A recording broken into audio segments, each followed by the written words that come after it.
Basic ক্লাইমেটক land position দিয়াৰ কাৰণে প্ৰক্ৰিয়া ইতিমধ্যে সম্পন্ন হৈছে আৰু অতি শীঘ্ৰে এইটো ল্যান্ড পজিশন দিব পৰা যাব।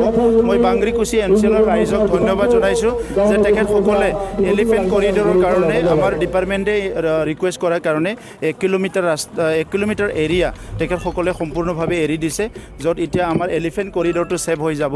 তো সেইকাৰণে মই তেখেতসকলক ধন্যবাদ জনাইছোঁ।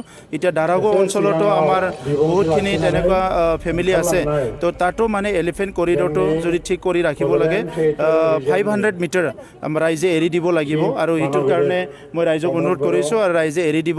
আৰু তেতিয়া এই অঞ্চলৰ নিকাশী অঞ্চলৰ যিবিলাক ভূমিৰ সমস্যা আমাৰ ফৰেষ্ট ডুৱেলাৰ্ছসকলৰ এইটো পাৰ্মানেণ্ট ছল্ভ হৈ যাব, আৰু লগে লগে আমি বাকী উন্নয়নৰ কাম আমি আৰম্ভ কৰিব পাৰিম। ইতিমধ্যে JJMৰ কাম আৰম্ভ হৈছে। যি অঞ্চলত JJM কভাৰ নকৰিব, কোনোবা যদি এনেকুৱা ৰৈ যায়, তাত আমাৰ SOPDৰ পৰা আমি পানী যোগানটো ধৰিম। আৰু ইয়াত আমি বহুত দিনৰ পৰা শুনি আছিলোঁ যে নলীৰ পানী খায় ল'ৰা ছোৱালীয়ে বা ৰাইজে। এতিয়া সেইকাৰণে ইয়াত যিটো আমাৰ আগৰ বৰিং আছিলে, এইটো 1 মাহৰ ভিতৰত বৰিংটো ৰিপেয়াৰিং কৰি পেলাই ৰাইজক যাতে বিশুদ্ধ পানী দিব পাৰে, এই ব্যৱস্থাটো কৰাৰ কাৰণে ইতিমধ্যে মই আমাৰ EM ডাঙৰীয়াক দায়িত্ব দিছোঁ।